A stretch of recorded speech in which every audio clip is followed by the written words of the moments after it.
दुर्गा सप्तशती तीसरा अध्याय सेनापति सहित महिषासुर का वध।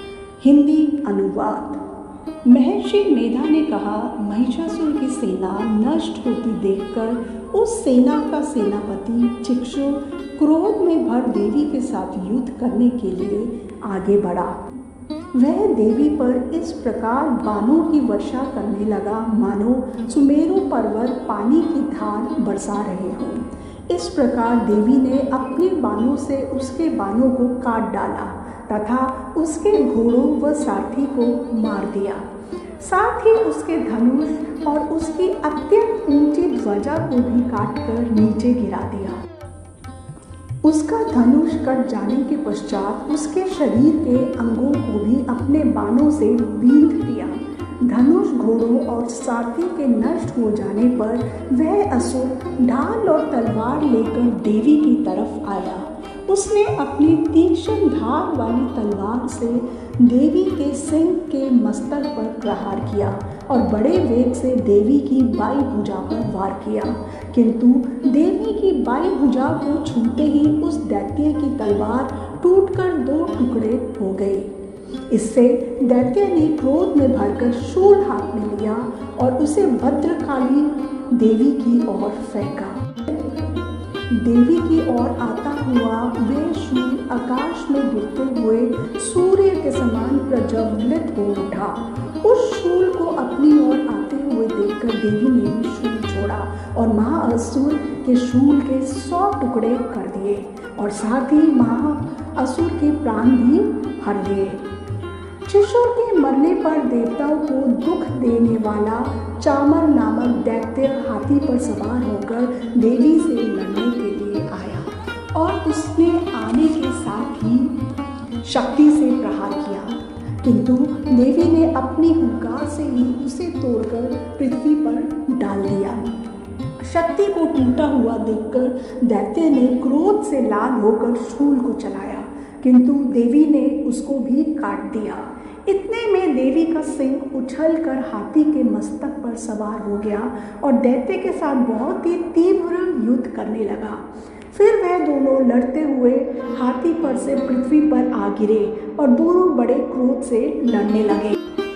फिर सिंह बड़े जोर से आकाश की ओर उछला और जब पृथ्वी की ओर आया तो अपने पंजे से चामर का सर धड़ से अलग कर दिया।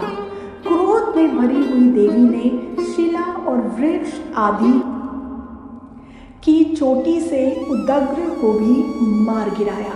कराल को दांतों, मुक्कों और थप्पड़ों से चूर्ण कर डाला।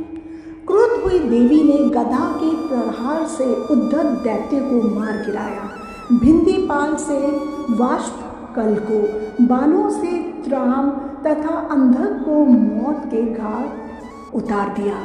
तीनों नेत्रों वाली परमेश्वरी ने शरीर से उग्रास्य, उग्रवीर्य और महाहनु नामक राक्षसों को मार गिराया।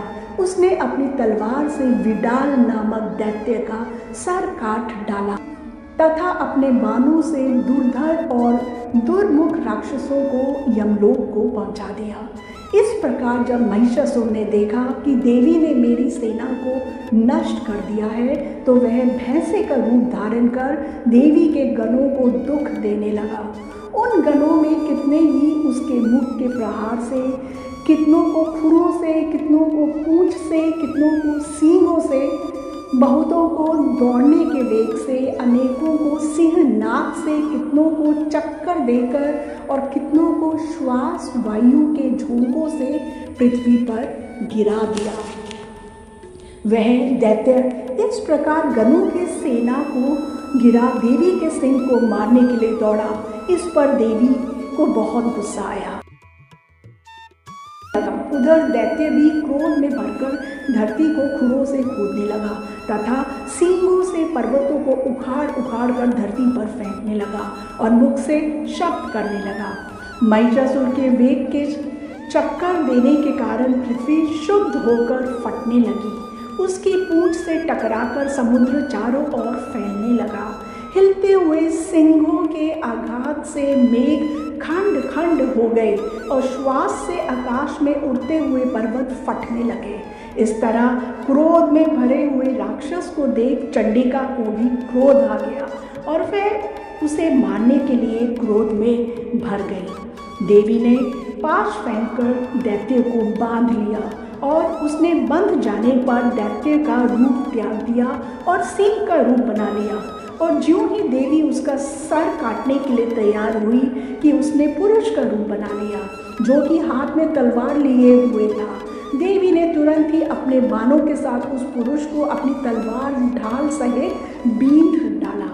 इसके पश्चात वह हाथी के रूप में दिखाई देने लगा और अपनी लंबी सूंड से देवी के सिंह को खींचने लगा और गर्जना करने लगा।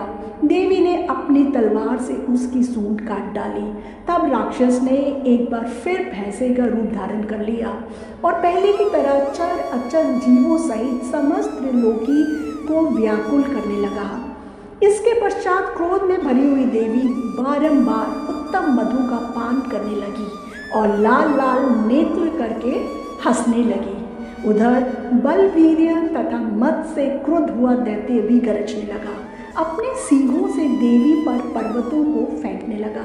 देवी अपने बाणों से उसके फेंके हुए पर्वतों को चूर करती हुई बोली, ओ मूढ़, जब तक मैं मधुपान कर रही हूँ तब तक तू गर्ज ले और इसके पश्चात मेरे हाथों तेरी मृत्यु हो जाने पर देवता गरजेंगे। महर्षि मेधा ने कहा। यूं कहकर देवी उछलकर उस दैत्य पर जा चढ़ी और उसने अपने पैर से दबाकर शूल से उसके गले को आघात किया। देवी के पैर से दबने पर भी दैत्य अपने दूसरे रूप से अपने मुख से बाहर होने लगा। अभी वह आधा ही बाहर निकला था कि देवी ने अपने प्रभाव से उसे रोक दिया। जब वह आधा निकला हुआ ही दैत्य युद्ध करने लगा तो देवी ने अपनी तलवार से उसका सर काट दिया। इसके पश्चात सारी राक्षस सेना हाहाकार करती हुई वहां से भाग खड़ी हुई और सब देवता अत्यंत प्रसन्न हुए तथा ऋषि महर्षियों सहित देवी की स्तुति करने लगे। गंधर्व राज गान करके तथा अप्सराएं नृत्य करने लगी। जय मां जगदम्बा।